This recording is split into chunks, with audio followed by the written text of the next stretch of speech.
CNMV, Daniel Freeman from the College of Europe, and Mr. Di Meglio as the third speaker. I would like to not take any further time, but to invite Jean-Christophe Dufresne to start off with his presentation.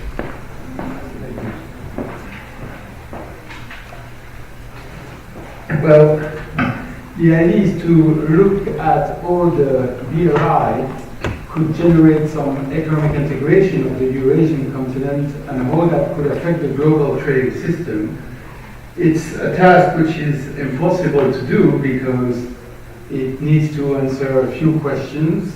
First, can the BRI strategy have a significant effect in increasing regional economic integration of the Eurasian continent? Will that create economic and technological interdependency, trade diversion in favor of China? And can BRI generate a radical change in the world trading system? The main problem we have is that the new Silk Road is a very new initiative, so we have data for only 3 years, which do not allow for any serious quantitative treatment. It's too soon to see structural changes from an econometric analysis. Furthermore, such a wide-scope project is having potential long-term spillover effect, FDI, transfer of technology, management know-how transfer from Chinese firms to local firms, possibly. It's very difficult to spot these spillovers with a rigorous quantitative analysis. Furthermore, we have the problem of unreliable sources.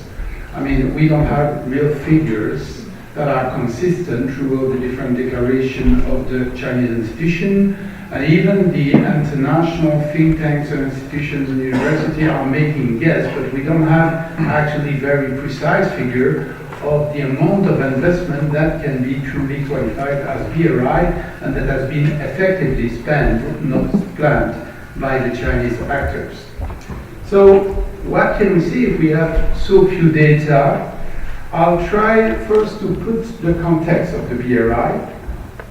To do that, let's go back a bit to the past. I mean, the BRI was announced in 2013 by Xi Jinping. That was already a time where the trade began to slow down. The slowdown actually was stronger after 2014, so it was not a catastrophe. You had a drastic fall in 2008, but after you had a rebound in 2009. But clearly we were heading towards more protectionism, trade slowdown.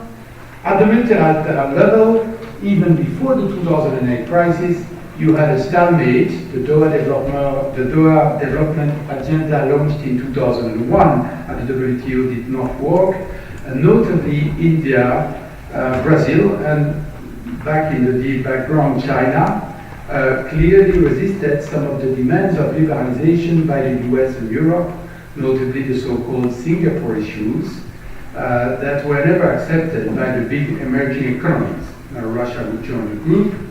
Many of these emerging economies had learned the lesson of the East Asian crisis of 1997, in which many East Asian countries facing difficulties in the balance of payments were actually bailed out by the IMF, but upon the condition of opening radically some of the sectors of the economy.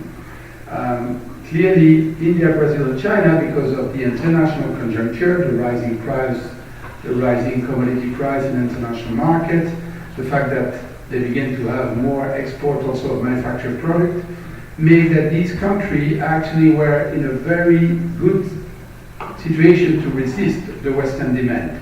And that led to a stalemate in the WTO that was clearly seen at Cancun meeting in 2003. And the reaction of the US and Europe was to adopt what, at that time, Robert Zoellick, Secretary of Trade of the US, talked about this so-called competitive liberalization that is going for bilateral trade deals. The EU followed that path quickly, and Japan as well. So we had a flurry of free trade investment, economic partnership agreement from the US, from the EU, and from Japan between 2003 and 2012. But despite this bilateral agreements, the US continued to have rising concerns on emerging economies and especially on China rising economic influence in trade, finance, but also technological standards in ICT and telecoms. And clearly the US began to identify China as the real challenger for their economic hegemonic position in the world economy. That led certainly to a change of the Asian pivot strategy, the so-called the famous article by Hillary Clinton on the America Pacific Century that was in 2011. And right after that, in 2012, President Obama in State of the Union proposed to launch the transatlantic negotiation for a free trade area between the EU and Europe, the so-called TTIP.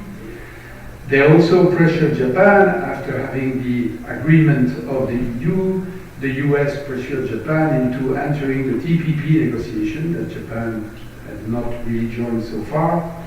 And this, of course, led to two big projects led by the US would isolate considerably China and Russia, would not be part of the TTIP or the TPP. So it's not by, I think, accident that a few months later, Xi Jinping comes with the One Belt, One Road, the board that will become then the BRI. I will just quote Karel de Gucht, which is the commissioner, the EU commissioner for trade during the negotiation with the US on the TTIP, to show that it's not only Chinese paranoia, but that clearly there is an attempt by using the TTIP to have a stronger leverage position against China. So this is what de Gucht was saying in 2016. Perhaps the biggest value of an agreement with the US and the EU will be relation with the rest of the world. Why? Because the EU and the US are the world's largest market and the most influential regulators. Any common approach will double that influence, and it may shape regulation around the world, including in countries like Brazil, China, and Russia, and Brazil, India, China, and Russia, where today's standards are typically much lower than in the US or and the EU4. So clearly there is an attempt to, through a transatlantic deal, impose some kind of global standards. Now, the response of China, you could say, this is a bit caricatural, but I don't have the time to elaborate so much, but you could say, okay, the US are proposing two great liberalization schemes. Both of them take about 40% of the world's GDP, but they both of them exclude China. So China is being marginalized by the maritime power, the US, using the TPP, the Trans-Pacific and the Transatlantic. And the continental power, China, which is in fear of being marginalized, designed a go-round strategy with the economic integration of the Eurasian continent, and this is the BRI. But what the Chinese can propose to the West, to the partners, of the BRI, is different than what are the EU or US project of trade liberalization. Because China is still a developing economy, which means that most of its firms are in the learning stage, and they still need government protection and support, and the government of China, the different institutions, are determined to have national industrial champions that are able to compete with the largest US, Japanese, or EU firms. And for that reason, they are certainly not ready to actually go for a total de jure formal agreement. What they have chosen rather is not to adopt this US liberalization strategy based on, legal binding rules, using arbitration mechanism, but no, they want to exclude actually intellectual property of some of the deal. They want to have protection for key services. They want to keep procurements in China for the national champion. So instead of that, they proposed a de facto economic integration through transport, energy infrastructure, try to create an export platform across the BRI country, and using Type 8 and other state-owned funds to try to create a dynamic of regional integration across the Eurasian continent. Now, the problem of this strategy is that China will have a lot of difficulties to have the means to be a regional leader. Sometimes people have compared the BRI to the Marshall Plan.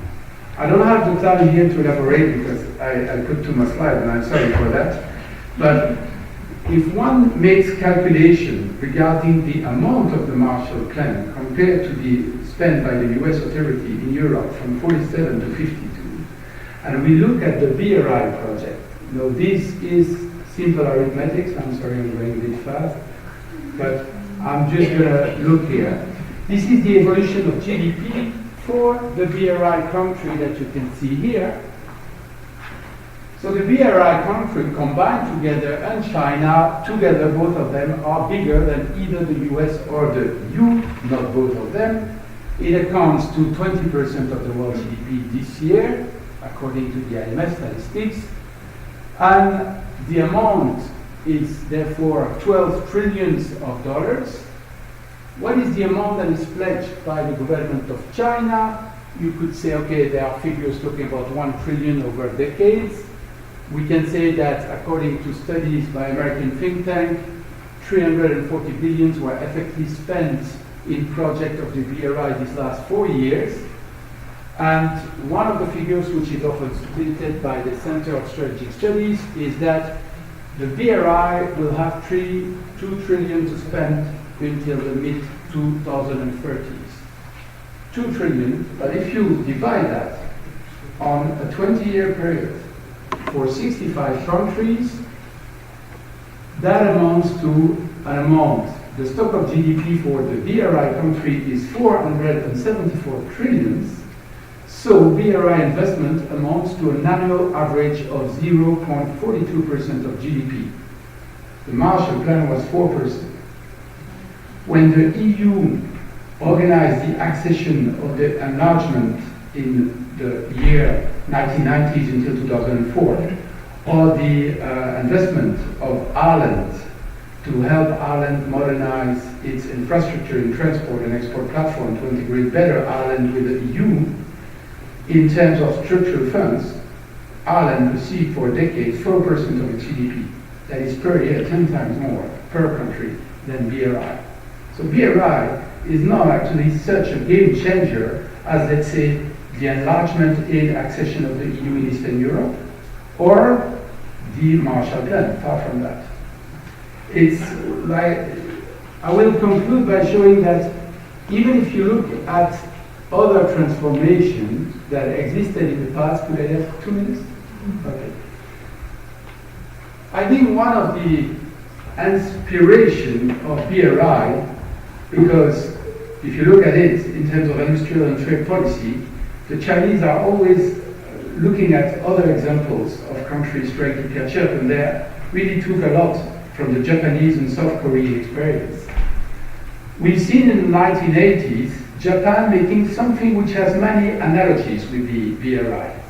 Japan reorganized its production process across East Asia by promoting a lot of development aid to promote export platform and infrastructure in countries like Thailand and Malaysia.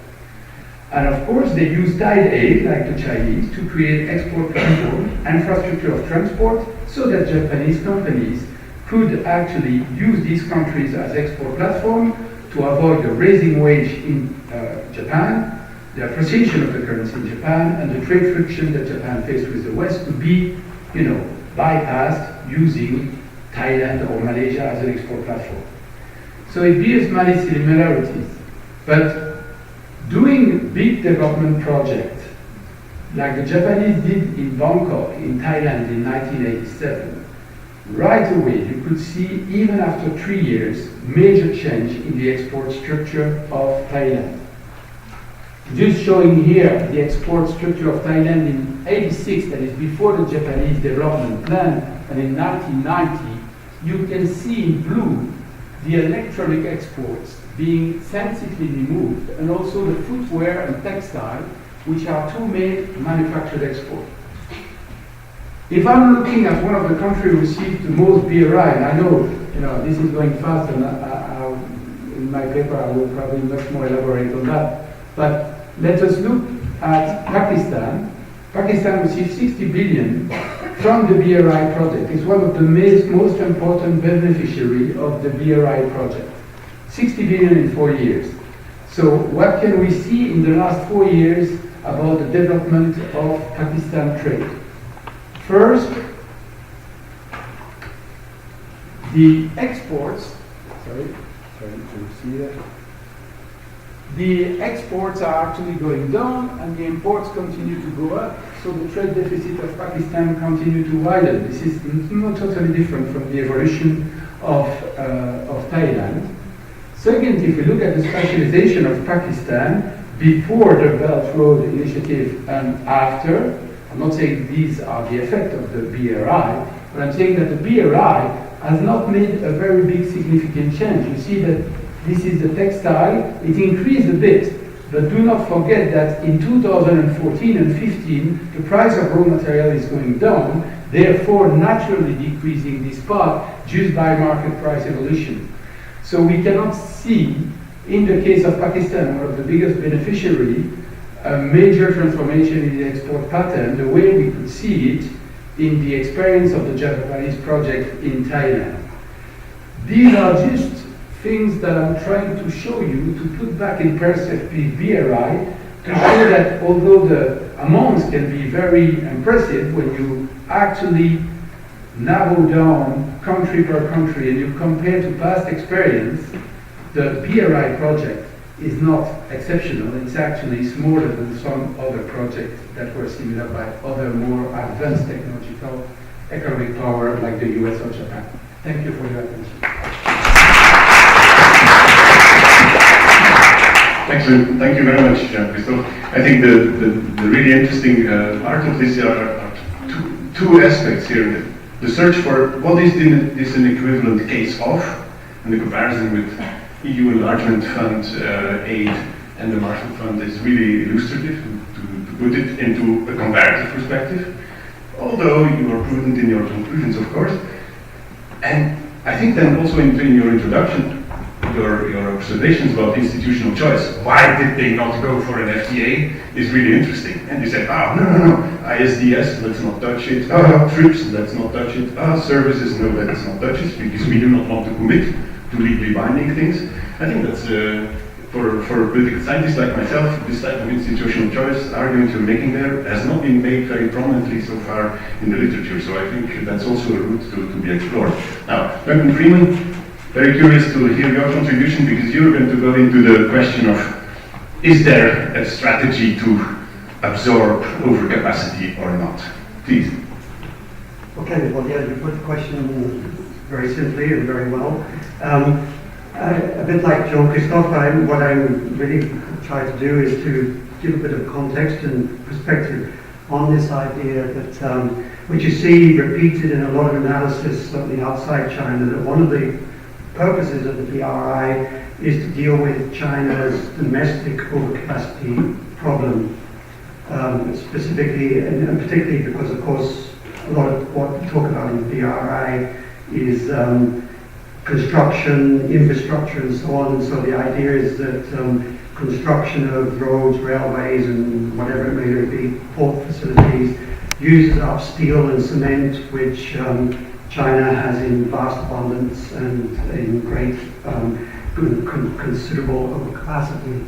And this is something which you see in China. I don't really give examples, but if you look at some of the semi-official, unofficial discussion of the BRI when it first was proposed, it is something which you see.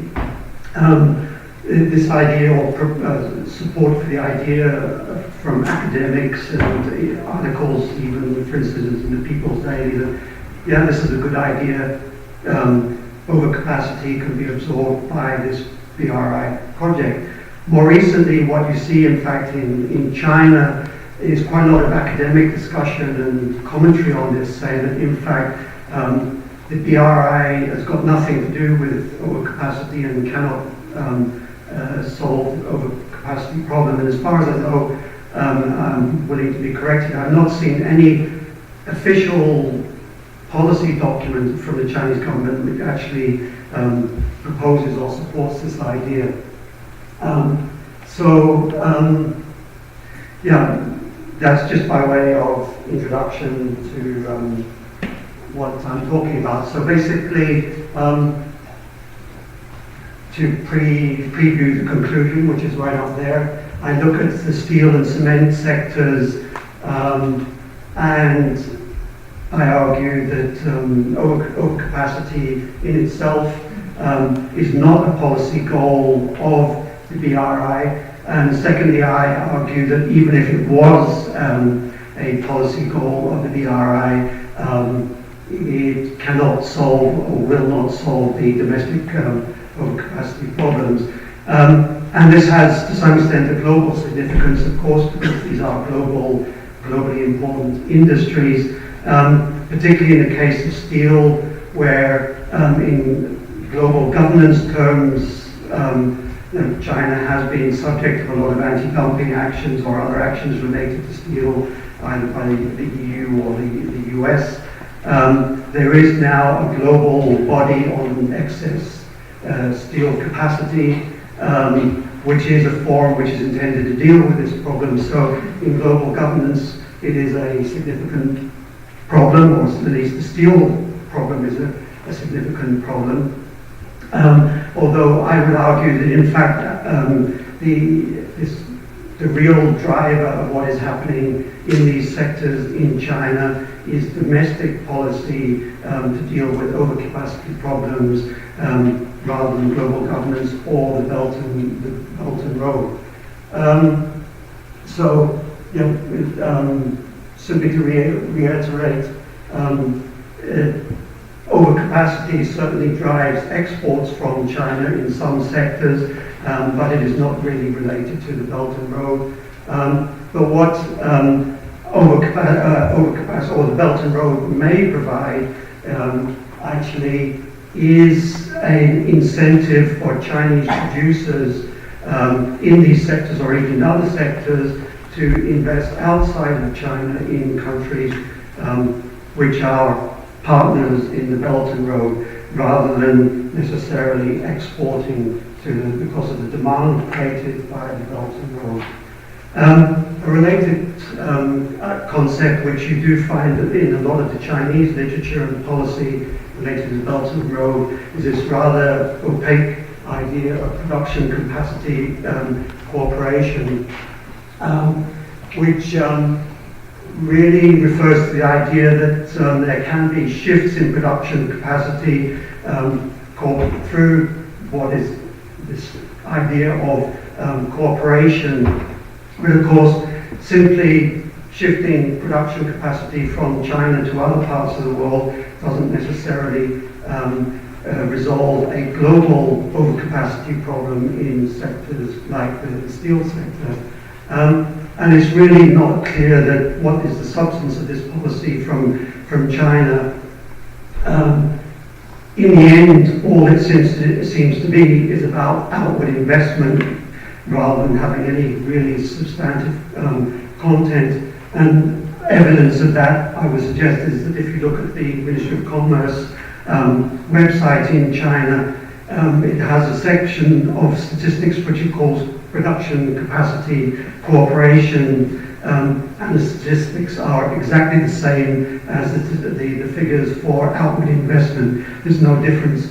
It's simply a repetition. So it seems that even conceptually, the ministry in charge of this policy accepts that it doesn't really have any specific content other than outward investment.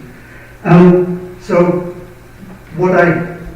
to be a little bit more specific on the steel and cement sectors, I look at some of the export statistics because this is where obviously if the Belt and Road was driving exports from China to solve the overcapacity problem, then this is where we would see it. Generally speaking, we all know this, China is the world's largest producer and consumer of steel. 808 million tons in 2016, roughly 50% of global production. Steel is a globally traded commodity. We know this, and Donald Trump has made this very much in evidence. If we look at the aggregate statistics for exports of steel from China, well, we see there was in fact a significant growth after the Belt and Road was announced, reaching a peak of 110 million tons in 2015. 2016, by 2017, this has declined to 73 million tons, and relying on US Department of Commerce statistics, in the first quarter of 2018, there was another 28% decline. So if this in general is, the BRI is supposed to be absorbing steel capacity through exports from China, it's not doing a very good job. What I also have done is to look at some very specific types of steel products, which you would expect would be related to the Belt and Road and its projects. This is just one example. Railway or tramway track constructions of iron or steel is basically rails for railways. Well, first of all, you can see that the amounts actually are very small compared to China's total either steel output or exports. And you can see that in fact there was a very big jump way before the Belt and Road was ever thought about. And since the Belt and Road has been in operation, the exports have been very volatile, and there's certainly no trend of increase. And it's the same for a lot of other similar types of steel products that you would expect to be absorbed if it was the purpose of the Belt and Road to absorb these things. In fact, in some cases, there's been a clear decline since the Belt and Road was announced. The BHP, the mining company, it's the only one that I've managed to find, but it estimated that the Belt and Road would absorb or create incremental steel demand of around 150 million tons over a 10-year period, so 15 million tons a year. This has been criticized because BHP obviously has an interest in promoting its interests in saying that there is a market for steel because it produces iron ore. So if we take this as even being remotely correct, it's around 10%, 2% of China's annual steel production, 1% of global output. And if we look at the domestic targets and what has actually been happening, the target for steel capacity reduction is 100 to 150 million tons by to 2020. Capacity reduction in 2014, 2016 of 55 million tons, which is considerably more than we're seeing being absorbed by the Belt and Road, apparently. So I would argue in this case that the Belt and Road does not really have much to do with excess capacity. And cement, similarly, China is a massive producer of cement. Similarly, it's around about 50% of global production. The difference between steel and cement is that steel is not really, cement is not really a globally produced or globally traded commodity. The raw materials for cement exist more or less everywhere in the world. It's expensive to transport, and its price is relatively low. So most producers, or most cement is produced where it's needed, and even global producers of cement, whether they're European, United States, or wherever they may be, they produce near their markets. They don't export from Europe to Africa or anywhere else. They produce where it's being used. If you look at the cement, this is Portland cement. You can see that once again the trend in terms of the amount, certainly since the Belt and Road was announced, does not indicate that it's had any significant effect on exports of cement from China. In fact, almost the contrary. And if you look at the amounts of cement that's actually been exported from China, it's insignificant compared to China's domestic production, consumption, and overcapacity. And if you look at the targets for domestic capacity reduction in the cement industry, it's they have targets for capacity utilization to be increased, removed at 392 million tons of clinker capacity. Clinker is sort of the pre-stage before you actually grind the cement. So it probably is equivalent to about over 300 million tons of cement being removed from the production capacity of China, and this is far, far greater than what is being exported or absorbed by the Belt and Road. So once again, I would argue that this is really, the Belt and Road has a marginal impact on, so far at least, on these overcapacity problems. One idea at the end here I have is that, well, if it doesn't stimulate exports from China, is it possible that the Belt and Road, by creating demand, would actually incite Chinese companies to be investing, for instance, in steel production capacity or cement production capacity in Belt and Road partner, destination, whatever you want to call them, countries? And there are some signs that this is actually happening, that there are Chinese companies who are investing in specific types of steel production in, say, Indonesia or Pakistan and other countries that do have some kind of significant input from the Belt and Road. Although a lot of this was actually happening before the Belt and Road, Chinese companies were already investing in some of these countries because they already had their own domestic infrastructure programs that the Chinese companies wanted to benefit from. And it is also perhaps inciting local companies as well to invest in these sectors because there is potentially increased demand in cement, steel, and so on.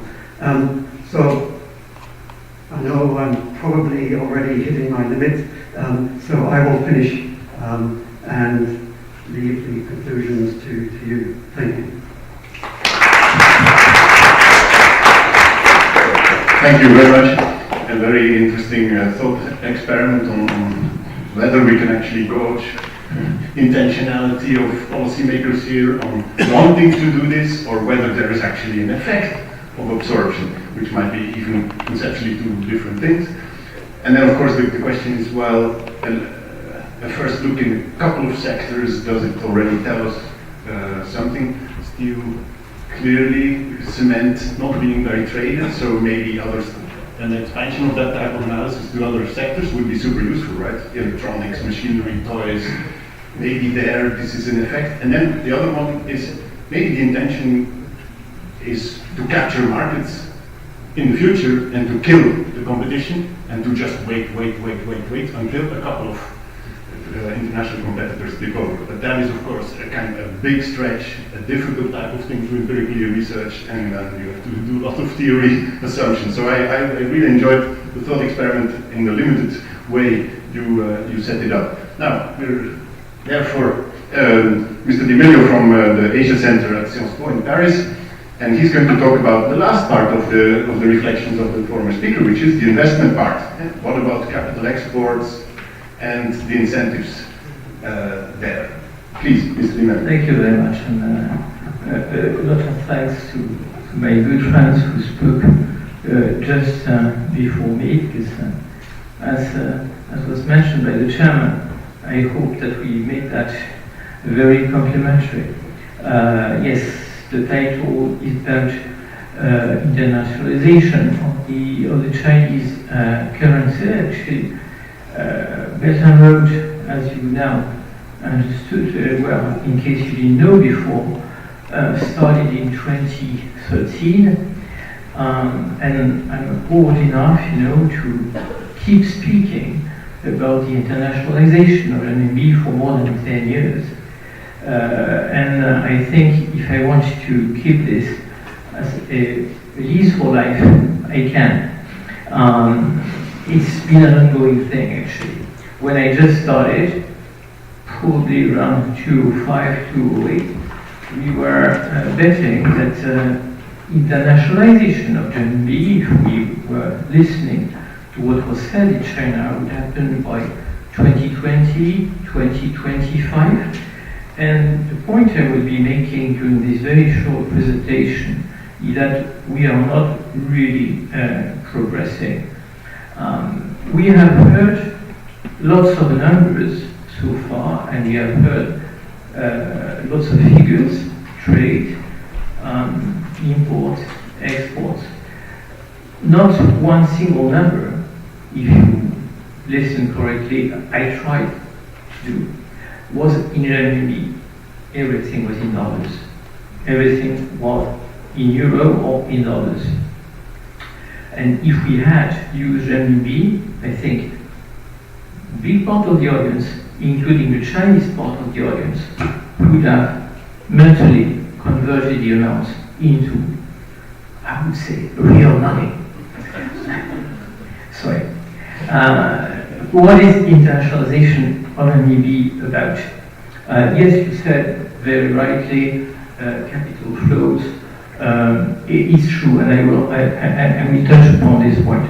But actually, as I said, there are lots of ambiguities about what you call internationalization of the currency. But I would start very, very bluntly.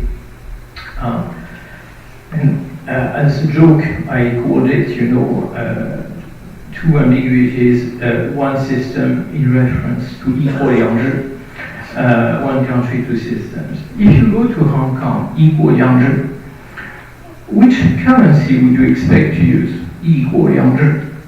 You would expect to use renminbi. Do you use renminbi? Yes, you do, in cash. Is Hong Kong dollar pegged to renminbi? No. It's pegged to the US dollar. We spoke a lot about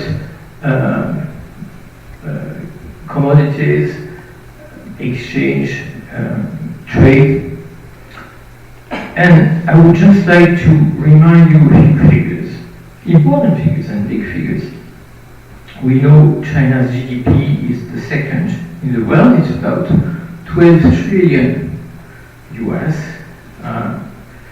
If you compare that to the financial system, the Chinese stock market, although they went down recently, they are about 100%, 120% of the Chinese GDP. So that makes, again, about 12 trillion. If you look at the banking markets, it's about 2.5 times, the debt markets 2.5 times to 3 times, to 2.5 to 3 times the GDP. That makes it 40 trillion US dollar. The question is, how do you finance BRI when you see all those amounts, which are quite small, and they are denominated in renminbi? You can just see that the money aggregates existing in renminbi are far, far away from being enough to be used to finance BRI. BRI. So the basic question is, which currency do you use to finance BRI? Who prints money in the world? China does not print money. China has to find money outside. So the answer could have been, yes, okay, we internationalize renminbi, but if you internationalize renminbi, the consequence is that you have to print lots of money. What do you do when you print lots of money? Of course, you finance the economy, you finance the world economy, but in a way, just like the US did in the 1970s, you somewhat are either losing control of what's happening to your currency abroad, or you are strong enough to manage, as the US do currently, what's happening to your currency abroad. So if I ask you the question very bluntly, is China currently able to do that? You know that the answer is no. And then you have the answer to internationalization of RMB. Now, just to put it back into theory and then looking at a few facts. Internationalization can be two things. I was very happy that references were made to Japan because in the 1980s there was a move to international Japanese yen that was against the will of the Japanese central bank probably, and it never went very far away. Yet that was an interpretation, one potential interpretation of internationalization of Japanese yen, meaning that Japanese yen will be used outside of Japan to settle financial transactions or trade. Does it happen to renminbi? We will see that no, it doesn't happen to renminbi. And then you have another interpretation of internationalizing, which is integration in an international system of settlements, for example, and using international rules for your currency to be used. Is that the case for renminbi? Well, it's not really. Just let's look at a few facts and figures. In the heydays of the papers I was writing about internationalization of renminbi, which is like 6 or 7 years ago, we could see the move towards more and more use of renminbi in trade settlements. Remember, that was the time where there was a gradual liberalization of the use of renminbi for trade. Liberalization of the trade account, not the capital account. And renminbi managed to become sometimes the third or fourth currency in use for trade settlements.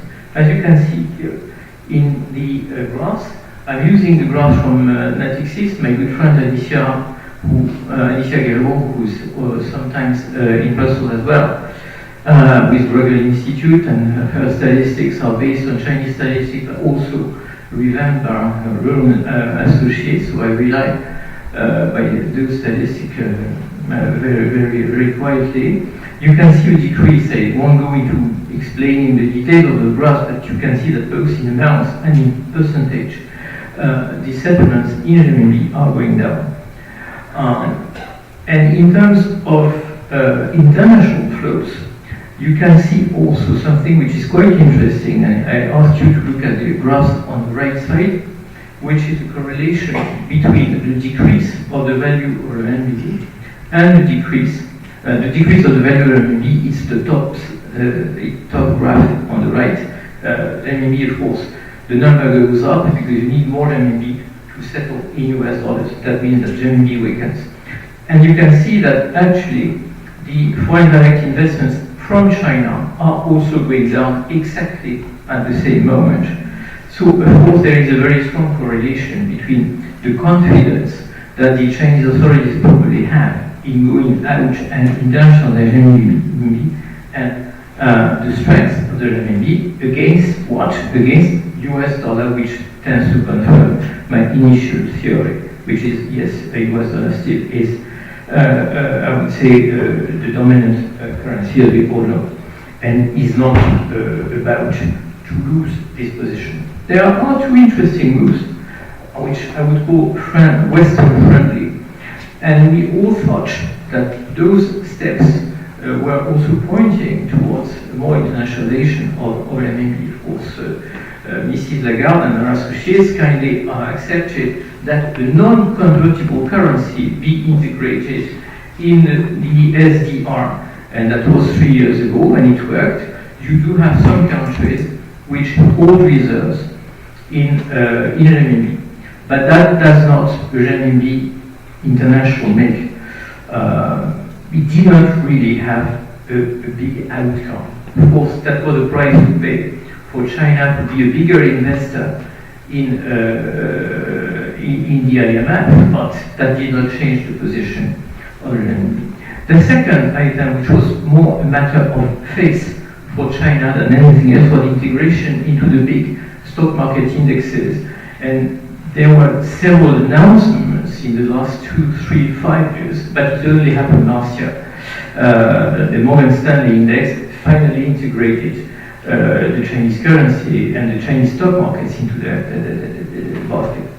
Yet, that was done after everyone thought that past the late 2015 and early 2016 stock market blips, Chinese authorities had managed to stabilize the stock market, so you could rely on a Chinese stock market, and then you could forecast that this stabilization would lead to opening up of capital flows and, I would say, normalization of Chinese stock markets, just like some emerging markets did in the 1990s. It was specifically the case of what I would dare say a Chinese acculturated stock market, which is the Taiwan stock market, which gradually opened up in the late 1990s and led to a full convertibility of Taiwan dollar. So you could forecast that based on the same monetary culture, China would go that path.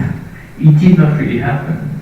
In the last 3 months, you did have another blip. So Morgan Stanley index was up, for being shaken by this move, which was unexpected when they integrated the stock market can have blips. That does not, of course, make it unreliable. But it was quite contradictory. 2 moves yet could show that something is happening. That slide, this slide which I'm showing now is showing it. You do have the food trade, which helps Hong Kong investors and Chinese investors to exchange flows when it comes to investing into debt and stock markets. And you do have more and more issue of renminbi denominated debt invested both by foreigners and by local people. What is happening in reality, and this is my last point, this is where I'm coming to, is that you do have countries which are actually more and more open to using renminbi. This comes from the swap agreements. The swap agreement means that you can borrow today in a currency and repay later on in a currency, even though this currency is not convertible to another currency. You do that between, just like a bilateral agreement. In the early 2000s, you had some swap agreements like this, and recently you had some more. Interestingly enough, the swap agreements which happened are with countries belonging to the BRI. So, to me, the internationalization of RMB at one point of time could have been an alternative to the Bretton Woods system, probably in the dreams of some people, including, strategic researchers like I was. We were dreaming of a new system, and probably some people in China also were, because of the global financial crisis, and we could see the revamping of the system. I think the alternative system is there, and China is ready to use it, but not for the global world. Probably for BRI. I think I would call it rather a BRIized renminbi than an international renminbi. Then, if it works, we will see what happens.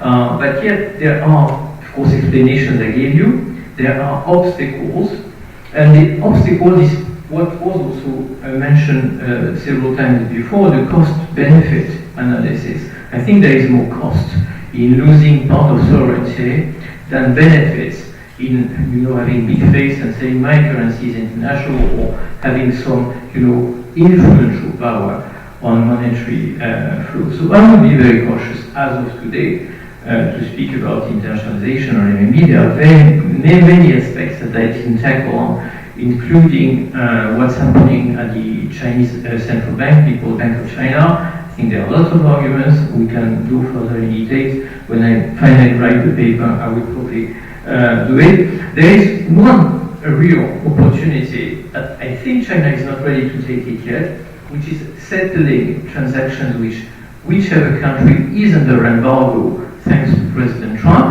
in renminbi. That could have been the case with Iran. It's partly the case with Iran or some countries, but I doubt it would go very much beyond what's happening now. Thank you very much.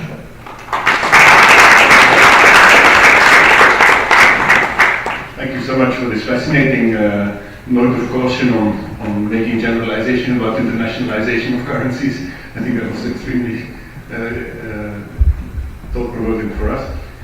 I would like to invite comments and questions, especially specific questions, and 1-minute questions, please. We are trying to keep strict control over time, because we do not want people to throw their schedule of their start of the weekend in total disarray just because the noon break was a bit longer.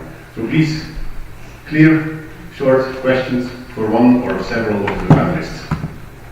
Please, I will just go the order of the room. Perhaps.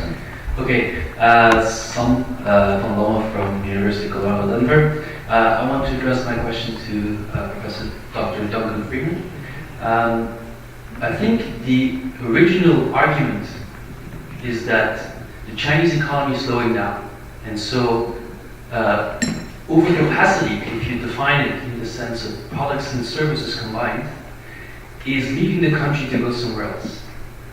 And so I don't know why you particularly look at cement and steel, and I'm sure I didn't have the chance yet to read your paper, but the original argument is the global value chain of China is changing. There's a lot of products produced for the local market that they don't need anymore, and so we will go export them somewhere else, an export economy. This is something that drives the economy for a while. But also look at the government infrastructural spending, which is one of the drivers of how the economy originally grew. So my question is, how, it's not completely clear to me how the argument, how you counter this argument, how overcapacity is not having a significant impact on the BRI. Thank you.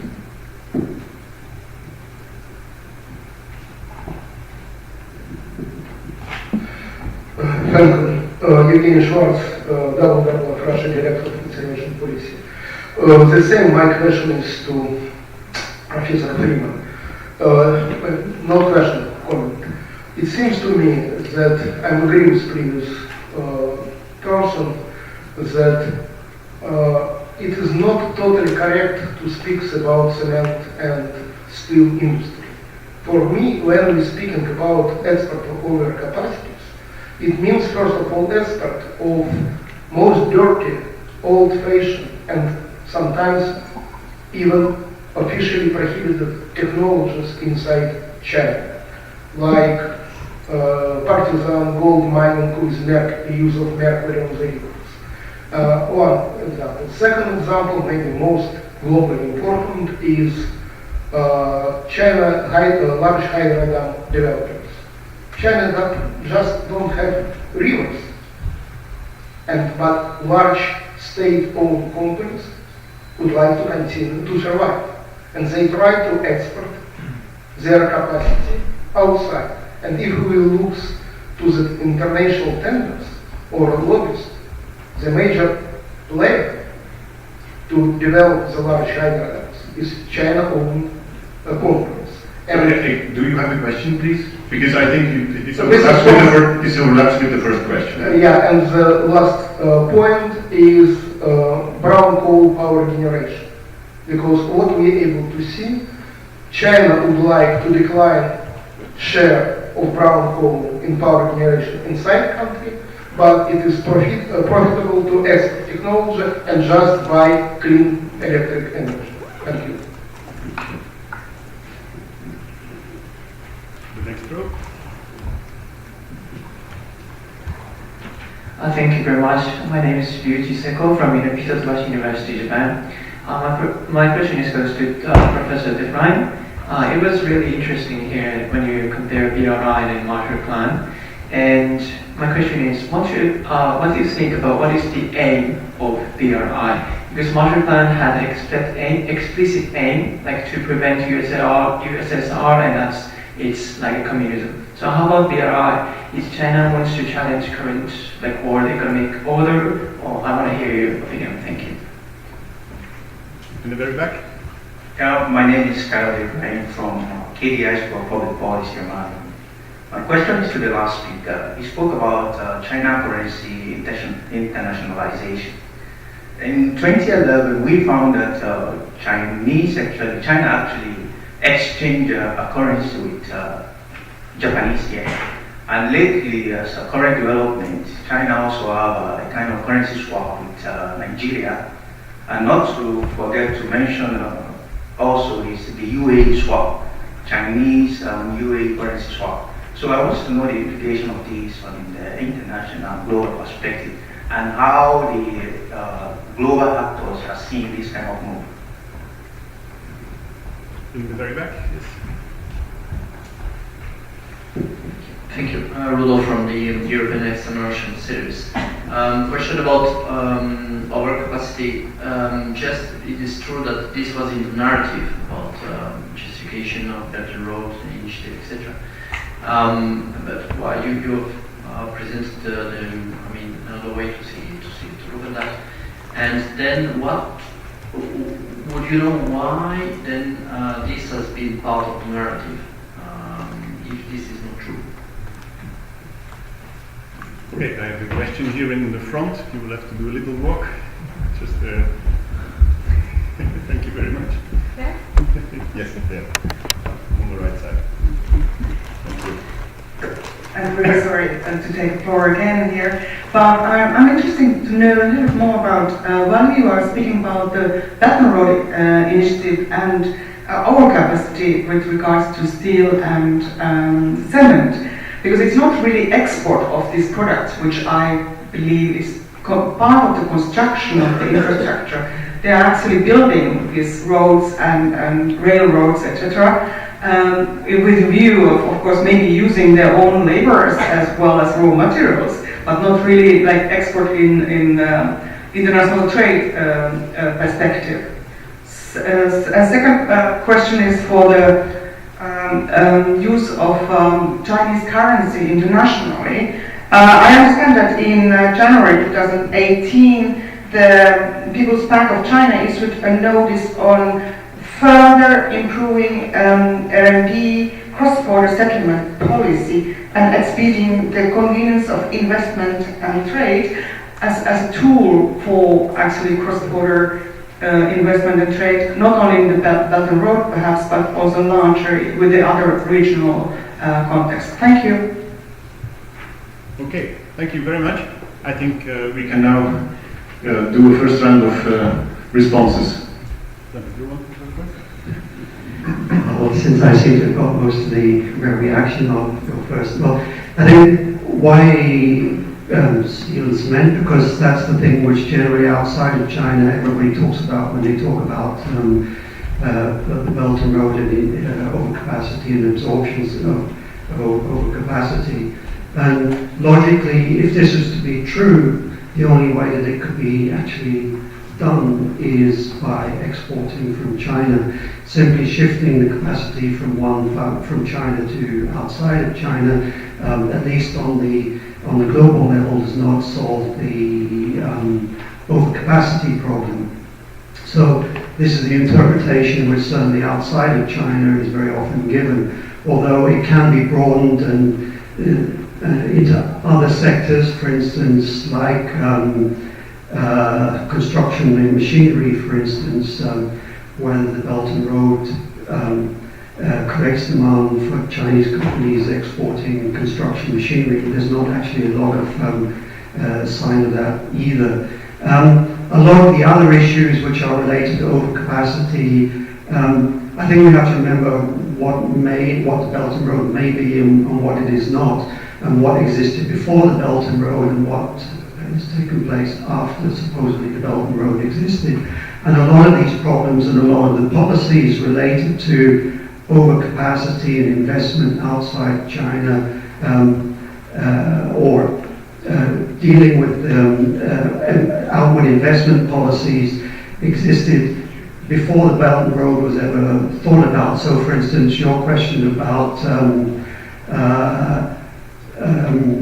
coal-fired power stations has nothing to do with the Belt and Road, because this existed, as you say, long before the Belt and Road existed, and it was primarily the result of the fact of China's policy of shifting to renewables, which basically made coal-fired power plants a dying industry in China.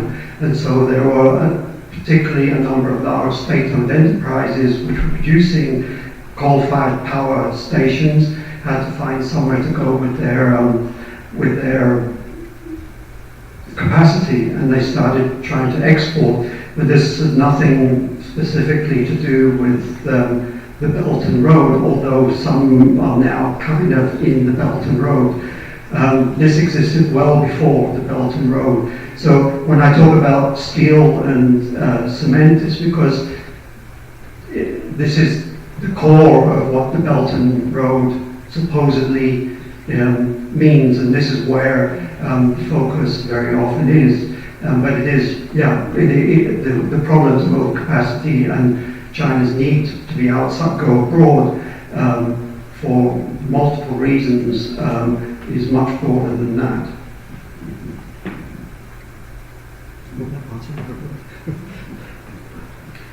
Well, I think that why do the Chinese do BRI? Because you talk about the geopolitical motive of the US with the Marshall Plan. First, the US had two motives in the Marshall Plan. They had overcapacity in the US in 46, that was a very strong depression time, and many of the Marshall Plan provision,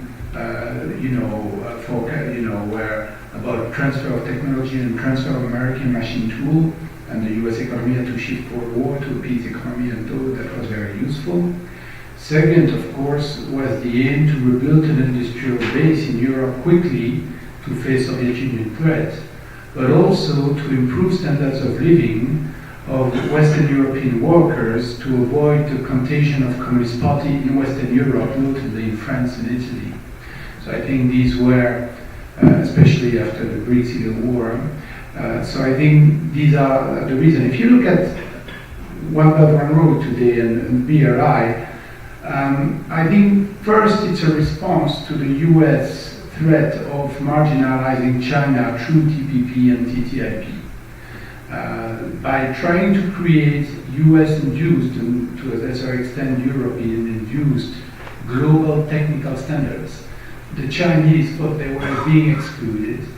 And they say, okay, you want to play that game? We cannot play on technical standards, and we cannot play on legally binding agreements because we're not that advanced economy. But we can play on trying to be more competitive by creating transport infrastructure. It's another way to be competitive. Either you reduce the tariff and the institutional barriers, or you simply improve the transport infrastructure to make your product more competitive. And the goal is to stay connected with the EU market. And then, by chance, try to get all the emerging economies at the same time. But then, of course, the United States find themselves isolated in this perspective. And I think what is happening is mainly two big players who are trying to contain the other, one way or another. Now, the thing in the case of the BRI is that China is still quite weak. It's more difficult for China because it's not as technologically advanced as the US were during the Marshall Plan. The time of the Marshall Plan, the US were the most technologically advanced nation. If you look at many of the BRI economy has the same technological level as China, and therefore it's not going to be that easy for China to prove the complementarity of its project. But nevertheless, I would say that it's a good strategy because even if the EU becomes a bit more protectionist, creating the infrastructure will probably keep the Chinese product relatively attractive in Europe, especially in Eastern Europe, being the gateway to enter the EU markets. So I think this comes to your point. I just have maybe a question for Jean-François, if you allow me. I have a challenge to you, though. That's very interesting. But when you look at, let's say, the Argentine government of Carlos Menem in the 1990s, it chose total capital mobility with the dollarization of the peso. And then what happens is, as soon as you got a global crisis hitting, coming from Brazil actually, suddenly there is capital flight going to the United States because actually many of the richest family in Argentina are actually putting their money away in the US. Isn't that one of the main concerns of the Chinese government is to have this kind of capital flight if they would relax capital control by having a more convertible currency? Okay, thank you very much to give the mic to me because I had a very, very slight challenge to you while I appreciate your presentation very much. I first answer the two questions which are coming from the floor. There was one question about the swap agreement, if I understand correctly, which may contradict the fact that internationalization is going slowly. And there was another question about the announcement made early 2018 about relaxing of some rules. I think those the two questions lead us to consider again what it means to say there will be an internationalization of my currency, and also your question basically, Christophe, why, at the end of the day, why internationalize? There is no obligation for anyone to internationalize after all. So there are two aspects. One is, I would say, purely a governance aspect. If you internationalize, that means that you go by rules which are accepted outside of your border, or you impose or you tend to influence the existing rules by making your own rules more international. And as you just rightly pointed, there is a risk in both ways.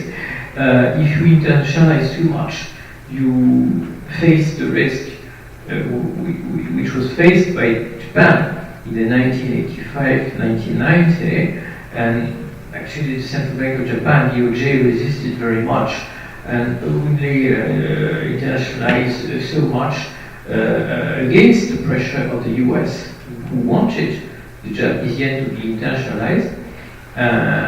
So it shows that it's not necessarily positive to internationalize. That's the risk that China is trying to avoid. And then the other reason, making your rules more accepted internationally would mean that you know exactly what your rules are. And my final point is, it was on my slide, I didn't develop it too much. You have to have a very, very, very strong banking, monetary, financial system before you really export your rules. And it's implicit in your remark. Of course, China is no way like Argentina, but the Chinese banking system is not sound enough that you could just open the windows and the doors and have foreigners playing. And so, in terms of answering the two questions, the swap agreement internationalization is not. The swap agreement is purely bilateral. You may have like 150 countries entering into swap agreements with another that still makes it a bilateral agreement. You may have a limited amount. It can be a huge amount, but still it's limited.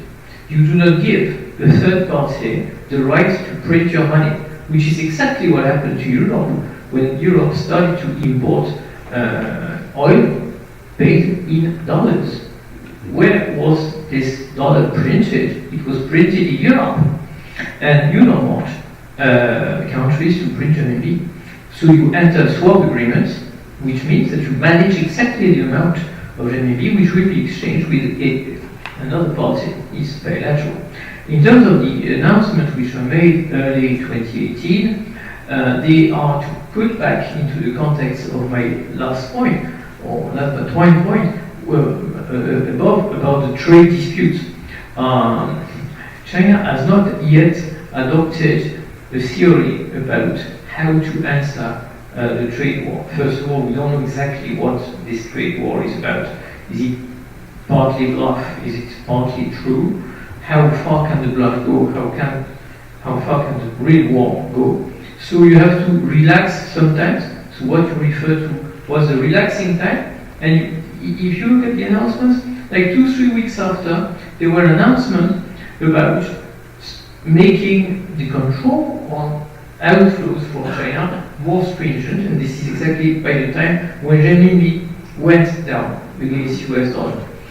There is no clear monetary policy in terms of exchange rate currently, and hence there is no clear view on what to do with relaxing or restricting the flows. Well, thank you very much. Further questions from the floor? This makes my task as a panel chair extremely easy. Thank you very much for that. We are actually now back on the scheduled time. I think we have a very, very intense set of papers, a very intense, thought-provoking set of thoughts. So, please, absolutely. You seem to be dealing the closing. So, I have one question or one challenge to Jean-Christophe about the standards. I do think there is a marginal will or somewhat stronger will to impose Chinese standards on some specifically China-made items that would be from auto parts to, you mentioned the infrastructure, but that could be trains or this type of thing. So, and it might go possibly to artificial intelligence, who knows? But the Chinese standards, to me, are included in the PRR. What I meant about technical standard is that I think if you look at the 5G, for example, new technology, or clearly there is a will of the Chinese government to support national champion and to benefit from a protected domestic market, to have sufficient economies of scale and what you call network economies, so the maximum of user you have, the more efficient you are. And on that, I think the Chinese, not only in BRI, but have a tendency of trying to export their technological standards. And they're trying to do that across Asia for some ICT standards, especially, of course, contesting Google monopoly, contesting the 5G monopoly. And BRI is just one of the tools to address that. I think that on some product, there could be a common standard between the EU and China and the US. I mean, it depends which product. I think that Jelly would be ready to have car standards because it's bought over Volvo and is perfectly able to meet them. So I think it depends. It's a product per product. But on some very strategic technical standards in ICT and telecom, I think the EU is absent. There are two main contenders, that's the US and China. Whereas, of course, if there is conformity with international standards, these international standards tend to be European standards too, because the European Commission has the strategy of then saying, we have international standards, let's adopt that. Sure. But for the new sectors, I agree, there is large uncertainty there, so the option that is on the table seems sketchy. Okay, any further questions between the panelists? And I thank you very much for your attention, and see you again in the next panel.